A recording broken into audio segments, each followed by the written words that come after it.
बिहार का अपराध से पुराना नाता है, चाहे 1990 का दौर हो या फिर 3 दशक बाद वाला बिहार।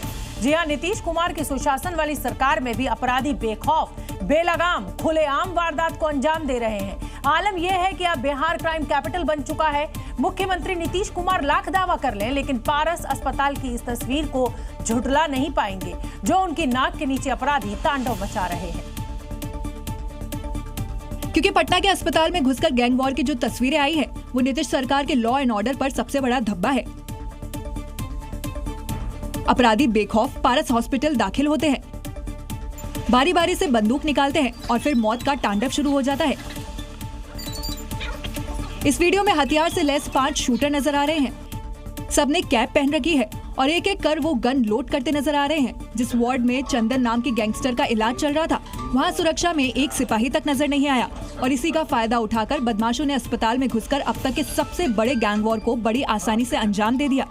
इस हत्याकांड को अंजाम देने के लिए सिर्फ 45 सेकंड का वक्त लगा। इससे अंदाजा लगाया जा सकता है अपराधी कितने ट्रेंड थे। बिल्कुल फिल्मी स्टाइल में अपने टारगेट को बदमाशों ने निशाना बनाया।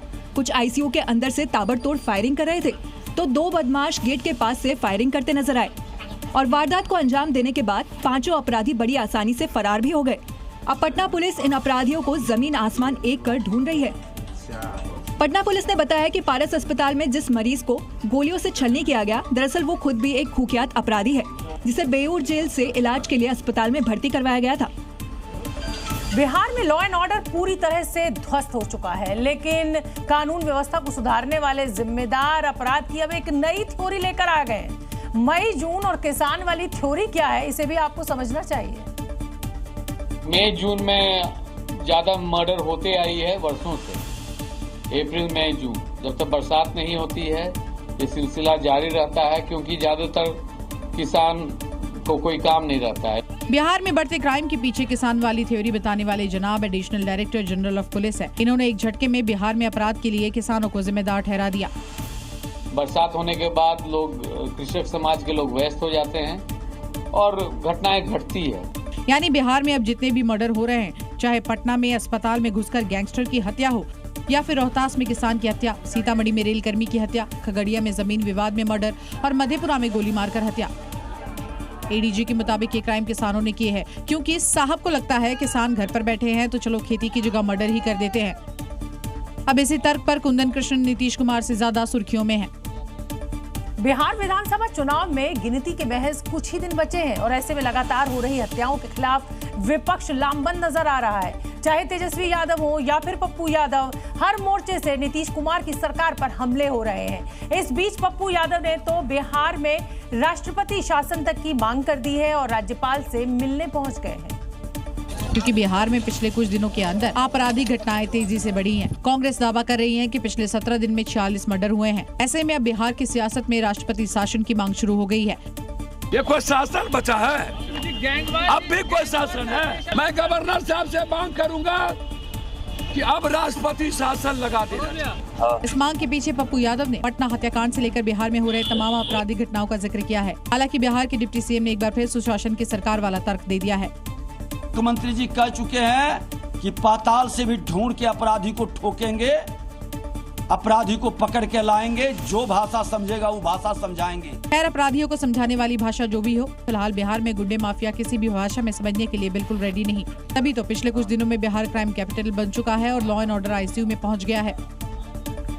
जबकि सरकार में बैठे लोग और जिम्मेदार मटन पार्टी में मस्त हैं, और वो भी इस बात की परवाह किए बिना कि अभी तो सावन का पावन महीना चल रहा है। बात हो रही है केंद्रीय मंत्री और जेडीयू नेता लल्लन सिंह की। जब बिहार में अपराध बेलगाम है, जब अपराधी हर दिन लोगों की हत्याएं कर रहे हैं, जब फिल्मी अंदाज में कारोबारी, व्यापारी, आम आदमी मारा जा रहा है, तब मंत्री जी की मटन पार्टी चल रही है। अब कुछ लोग इस मटन पार्टी पर सवाल खड़े कर रहे हैं, तो उन्हें कौन समझाए कि ये सनातनी योद्धा शायद सावन में मटन परोसकर अपराध नियंत्रण का कोई दिव्य प्रयोग कर रहे हो। क्योंकि बिहार पुलिस के बस की बात है या नहीं इस अपराध को रोकना, शायद लल्लन के मटन भोज से ही शांति की खोज हो जाए। क्योंकि जिसे जनता और विपक्ष मटन पार्टी करार दे रहा है, शायद वो लल्लन सिंह के साधना और सावन सेलिब्रेट करने का अपना तरीका हो। भला आम आदमी को दिव्य तरीकों का क्या ही ज्ञान होगा। मंत्री जी की मजबूरी तो समझिए, जो 3 तस्वीरें बिहार के अपराध का आईना बनी है। अब इसे रोकना भी तो सरकार और सत्ता से जुड़े लोगों का काम है। वो अलग बात है कि लल्लन सिंह मटन पार्टी कर रहे हैं, लेकिन कौन जाने सावन में मटन पार्टी किस सिद्धि योग का तरीका हो। हद ये नहीं कि मंत्री लल्लन सिंह मटन पार्टी दे रहे हैं, हद तो ये है कि बिहार में बढ़ते अपराध को अपराध नहीं निजी दुश्मनी मान रहे हैं। जैसे इन्हें सावन में सावन नहीं मटन पार्टी का महीना नजर आता है। अभी हम और ये बैठे हुए हैं, हम इनको मार देंगे, ये हमको मार देंगे, ये क्राइम है। तो आपसी विवाद है और आपसी विवाद के में घटनाएं होती हैं, हो सकती है कहीं भी दुनिया में किसी भी देश में होती है, लेकिन यहाँ कार्रवाई तुरंत होती है। सुना आपने मंत्री जी का ज्ञान, जिसके लिए मर्डर क्राइम नहीं है उसके लिए बकरे की दावत भी सावन में कोई अपराध नहीं टोटका ही होगा। अब आप भी मान लीजिए, जैसे नेता वैसी जनता। और पटना से इस समय की बड़ी खबर आपको बता दें, पटना अस्पताल शूटआउट केस में पुलिस का एक्शन तेज हो गया है। आरोपी तौसीफ की तलाश में छापेमारी चल रही है। पटना पुलिस और एसटीएफ की टीम ने फुलवारी शरीफ के गुलिस्तान और मिनहाज नगर मोहल्ला स्थित उसके ठिकाने पर छापेमारी की है। तो पटना के कई इलाकों में छापेमारी जारी है। जिस तरीके से अपराध अपनी चरम सीमा पर है पटना में, उसको देखते हुए अब पुलिस एक्शन में नजर आ रही है। हालांकि आज पुलिस के एक आला अधिकारी ने इस तरह का बयान दे दिया कि क्योंकि इस समय किसान खाली होते हैं तो उसको लेकर काफी विरोध है। लेकिन अब आप ये तस्वीरें देखिए किस तरीके से यहाँ पर एक्शन चल रहा है, छापेमारी चल रही है। जो आरोपी तौसीफ बादशाह के ठिकानों पर ये छापे चल रहे हैं और पटना पुलिस और एसटीएफ की टीम ये छापेमारी कर रही है।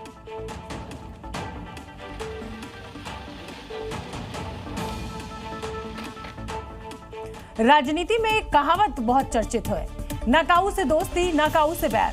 और बिहार की राजनीति में तो ये संभावनाओं के द्वार खोलने वाला तरीका माना जाता है। और अब जबकि बिहार चुनावी मोड में है तो नेताओं की बॉडी लैंग्वेज और उनके शब्दों के जरिए दोस्ती दुश्मनी वाले रिश्तों और मिजाज को भांपा जा रहा है। और इसी कड़ी में अशोक चौधरी का ललन प्रेम बिहार की सियासत में चर्चा में है, जबकि इनके बीच की तल्खियां भी जग जाहिर रही हैं। नीतीश कुमार की पांव छूने वाली ये आदत शायद जेडीयू में रिश्तों को ठीक करने का गुरु मंत्र बन चुका है।